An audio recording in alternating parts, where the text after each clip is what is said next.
Welcome to Counterpoint. I'm Tanya Allen. Several weeks ago, news hit of another ethics scandal. At the root of this controversy is a sole source contract to We Charity to administer $900 million of government funds for student grants. Since that time, the scandal has ballooned and a spotlight of greater scrutiny has shone onto the We Charity. Many are trying to understand the day-to-day focus of the charity. Who runs it? How do they spend their donor funds? And perhaps, most importantly, what is their relationship with the federal government that would award them operational funding of close to $40 million? In looking into this, we found that an independent news outlet had been investigating We Charity for the past 5 years. The Toronto Sun's Lilley has also been busy with his own investigations into this specific charity. Well, joining me now to delve into the workings of We Charity is Lilley, journalist with the Toronto Sun. Brian, thanks again for joining me today. You and I spoke a few weeks ago, but let's back people up just a little bit. Is it typical that governments award these kinds of contracts to non-governmental charities? Not on such a big scale. I mean, this is, sure, we can argue that it's unprecedented times, that COVID-19 has changed everything, but this is essentially, for lack of a better term, it's a Canada Summer Jobs Program. I don't know about you, but when I was going through that transition from high school to college and even just after, I took part in the Canada Summer Jobs Program. I knew lots of people that did. It's been around for decades, and it helps connect people with work experience. That's essentially what this was. And yet, for some reason, they decided to call it the Canada Summer Student Grant Initiative. And it was supposed to be about youth volunteerism, youth engagement, except they were going to pay them, which is not my definition of volunteerism. It's kind of contradictory. Yeah, it is. And so the government could have just done this in-house, but suddenly they had the civil service telling them, oh no, we want to outsource our job. So it makes zero sense, a lot of the claims about this. The government could have and should have easily done this in-house.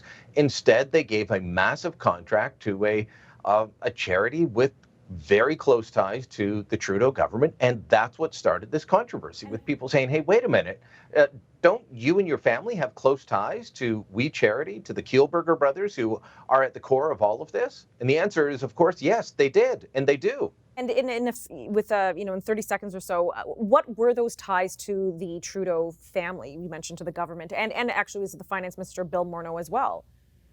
Now, okay, so the Prime Minister has spoken at We Day events since they started in 2007. His political rise has really been tied to the We organization and reaching out to young people. His wife, his mother, and his brother have all been paid to speak at events, only a little bit for his wife, but more than $350,000 in speaking fees, well over $500,000 in speaking fees and expenses paid for travel and everything around them. Bill Morneau's family heavily involved.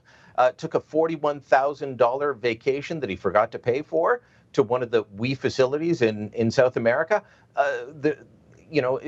Trudeau's chief of staff raised hundreds of thousands of dollars. Different people have been involved, very close to this government. So I know there was discussion that perhaps, Trudeau should have recused himself. Even when he was testifying recently, he said that he probably should have, because it might give the perception of a conflict of interest. But what is the process of tendering contracts outside of government? That does happen. Things like this do occur. What does that process look like?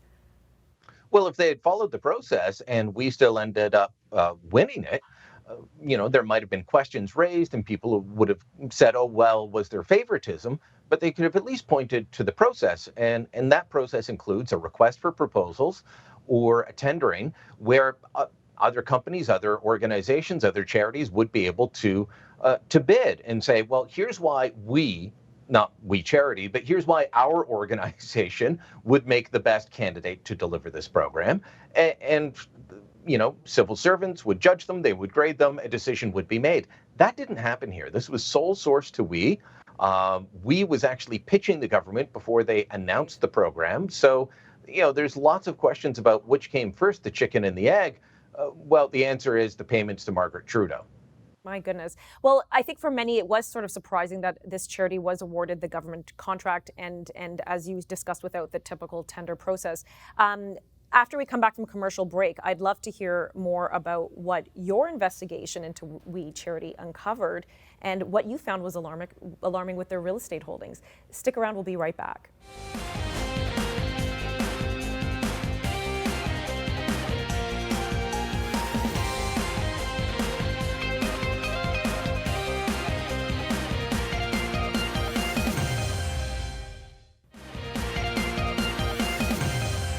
Welcome back. I'm with Brian Lilley, journalist with the Toronto Sun.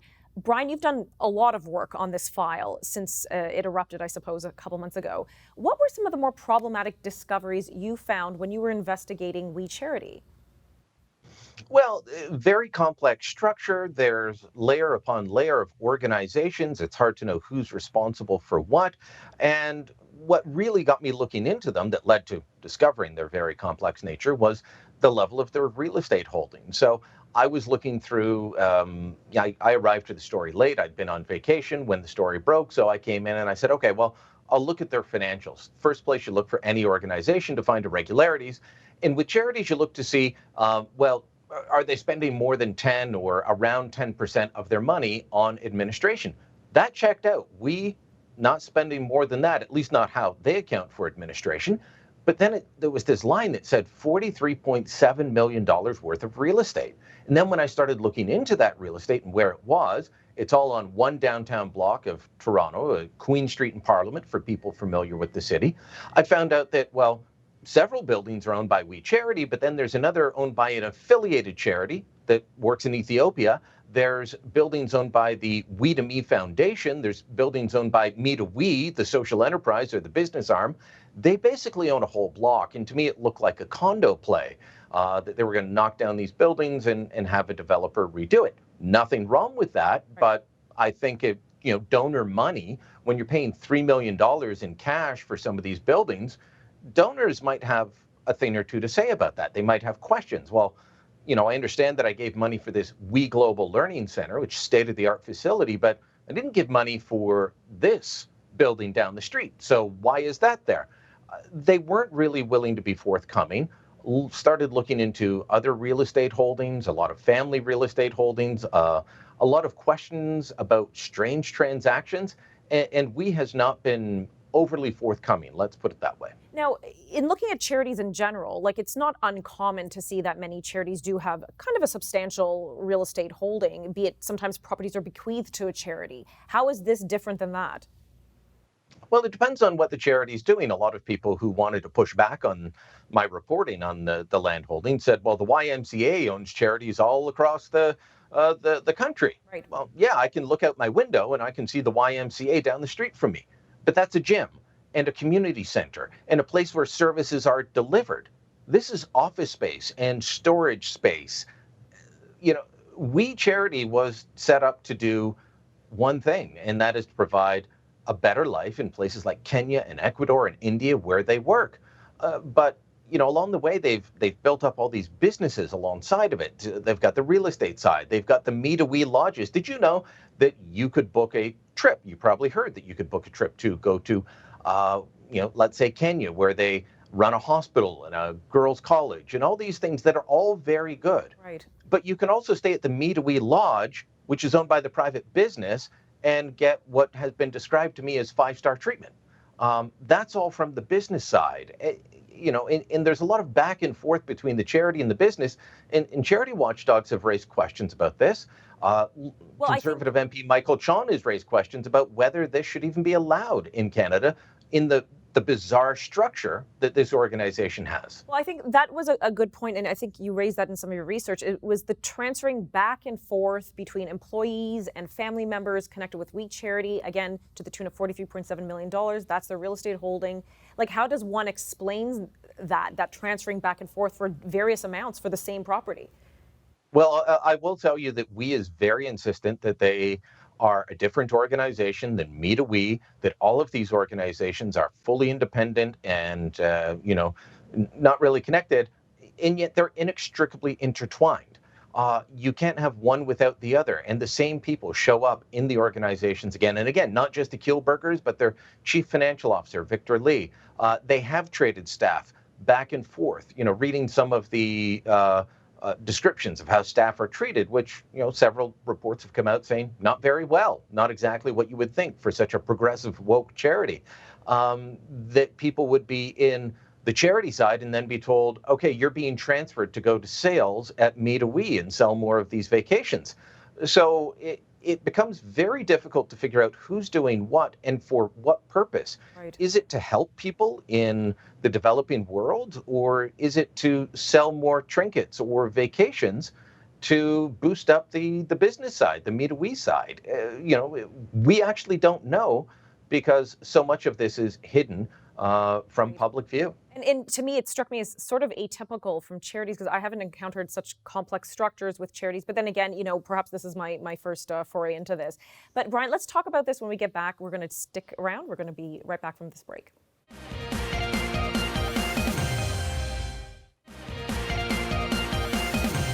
Welcome back. Once again, I'm joined by Brian Lilley, who's taking me through this complex structure of the We charities. Once again, that spotlight was shined on this charity once the government sole sourced a contract to them this past spring. Brian, the Kielburger brothers, Craig and Mark, they are the principals, the founders. I remember them as teenagers doing great work in the third world, freeing children from forced labor. They're these kind of bright examples in Canadian history. They founded this charity. They testified, and they were asked to testify before the Finance Committee. What did you learn? Well, I learned that they're not overly humble. They came across at times as arrogant and condescending towards elected members of parliament. They really bristled at times at questions that were put to them. I mean, these are two young men who started a charity for all the right reasons. They were, basically they were inspired by the social gospel, which is what we used to call a lot of the things coming out of the left wing, politically speaking, of the Christian church. Social That's justice. their origins. Right. And now we call it social justice, and they've kind of gotten rid of the church side. They kind of have as well. But they started this for all the right reasons, and now they seem to be sitting there saying, we've been doing this for 25 years. How dare you question us? Although they did admit at times that their structure is overly complex, that they will have to review it, they will have to change it. But, trying to get answers from them on some of the questions about why this was set up the way it was very difficult for members of parliament who were feeling quite frustrated by the end of it. Well, and I can't necessarily say, okay, them having a complex structural organization. Yes, it is sort of odd, but it doesn't necessarily lend that they did something unethical. Of course, that ongoing investigation will. At the heart of the matter is really what the government did in relation to We Charity. And obviously, we're going to learn more of this as we uncover this from the ongoing ethics investigation going forward. What do you anticipate we will see coming forward? Well, so there's a couple of things just to make this clear for everyone. Anything related to the ethics of this contract is on the government. The Prime Minister, Bill Morneau, others in the government should have recused themselves. That has nothing to do with We. Right. Even them going in and pitching the government, that's fine. Maybe they should have registered as lobbyists. But all the ethical questions are on the side of the government. Did the government handle this properly, or were they handing out contracts to their friends, which is against the rules? But what this conflict of interest for the Prime Minister did was shine the focus on We in a way that hasn't happened in their 25 years in existence. And all of a sudden there was an unleashing of all these stories that people wanted to tell who had been saying, look, this is not the organization you think it is. So we're not going to get anything more out of the committee hearings or things like that about the structure of We or how they operate. Right. That's for the media to keep asking those questions that they haven't asked in the last 25 years. But I think that we're going to see the ethics commissioner find the Prime Minister and the Minister of Finance in violation of the Conflict of Interest Act. I think that there are going to be a lot of wrists slapped over how this contract was handled. Nobody wants to take responsibility for it. Everyone at committee this week was saying, well, I just found out about it on May 8th. Apparently nobody knew that We was going to be the one Right. Handling this until it was actually announced or awarded. And it's simply not believable, Tanya. So, the government has a lot more questions to answer, and answer honestly and truthfully as opposed to what they've been doing.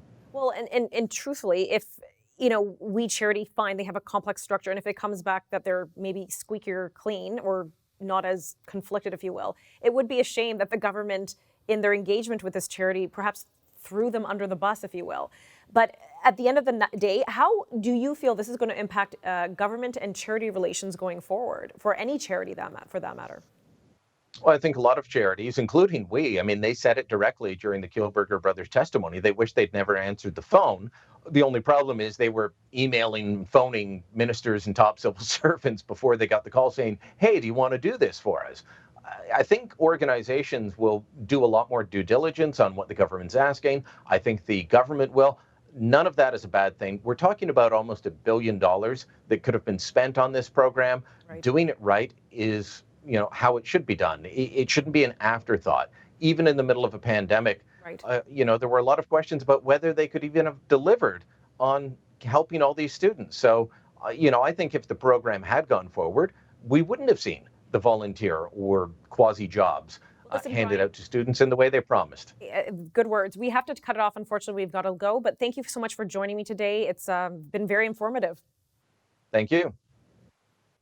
After the break, we're going to be joined by a lawyer who specializes in charity law to give his perspective on this ongoing investigation.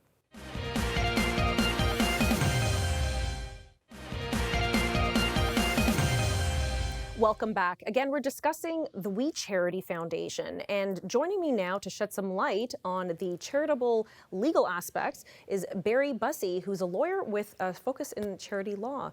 Thank you, Barry, for joining me today. It's great to be with you, Tanya. So the We Charity Foundation, as we've heard, has a real estate portfolio worth about $43.7 million. In your experience with charities, is it typical or normal for charities to have such a large real estate portfolio? Well, yes, it is actually. It's normal for charities to be sitting on a lot of real estate. For example, you'll see with churches, and it'll often happen over time, right? So a charity, like a church, will get a piece of property on a busy corner street kind of thing, and then as time goes on, it becomes very valuable. And so a charity may not have a whole lot of money to operate sometimes, but it's sitting on a bit of a real estate bubble, and religious charity is quite common for that kind of thing, for example. But the issue really comes down to is, why do you hold the real estate? And that becomes very important. Right, because for example, when you mention a church, okay, that makes sense. They need to be in a busy street corner, especially if they're wanting a streetscape and it's a place of worship. People have to come inside to engage with that charity or that church. Right. So what happens then is that for that church, having that real estate is part and parcel of its charitable operation. So, Right. And all of the charities have what we call charitable objects or charitable purposes. And so if the real estate is held for the charitable purpose, then that's perfectly okay, and quite normal to have a lot of property tied up, or a lot of value tied up in property. Okay, so maybe We Charity is justified in having that big portfolio. Okay, switching gears for a sec, We Charity, or the We organization, has been operating under many different names and businesses. And again, that struck me as a laywoman as odd. Is this normal operating procedure for charities? Well, I can tell you and I deal mostly with religious organizations, but nevertheless, it's the same kind of principles at play. And that is, charity is regulated mostly in Canada by the federal government through the Income Tax Act. And so the Charities Directorate of Canada Revenue Agency has all kinds of guidelines and rules with respect to what charities can be involved in. We have, the four major heads of charities and so on, advancement of religion, relief of poverty, advancement of education, and other beneficial projects that benefit the community. So what will happen is that CRA has all kinds of regulations as to what a charity can do and what it can't do. Where charities get into trouble, and I'm suspecting this could be the case, although again, I don't know all the ins and outs of this particular matter, but when you get a mixture of businesses with charity work, that's where a lot of crossover happens, and you can get very murky in the sense that For example, CRA allows a charity to be involved in a business, but it must be a related business, and it must be a business. Most often, CRA expects businesses to be like 90% volunteers who are working at the business, Right. and those kinds of things. You could have a church, for example, that has a function once a year, and so they need lots of tents. And Right. then after that function is over, they rent out the tents. Well, that's a business, but it's related because the charity needs those tents once a year, and it's not like the main thing of the charity. So I guess But we'll have to when see yeah, in the coming days how this We Charity organization, how their businesses have been affiliated. In the 15 seconds we have left, how do you feel this We Charity scandal is going to impact Canadians giving to charities going forward? you know, people just look at the word charity. And what happens is, if one charity goes off, or there's a controversy, Right. it affects everyone. So the tide always lifts the uh, all the boats, and when the tide goes out, all the boats go down. So I think anytime you get negative press on charities, it's going to affect everyone. So we'll have to see what the ripple effect will be on this one. Listen, Barry, thank you so much for joining us today. Thank you so much. There are so many pieces to this puzzle in the public's attempt to figure out what went wrong. Let's not be discouraged by some that may prove to be untrustworthy, but rather be diligent to ensure every charity does what they say they do before we write that check. Let's keep giving. For Counterpoint, I'm Tanya Granick Allen.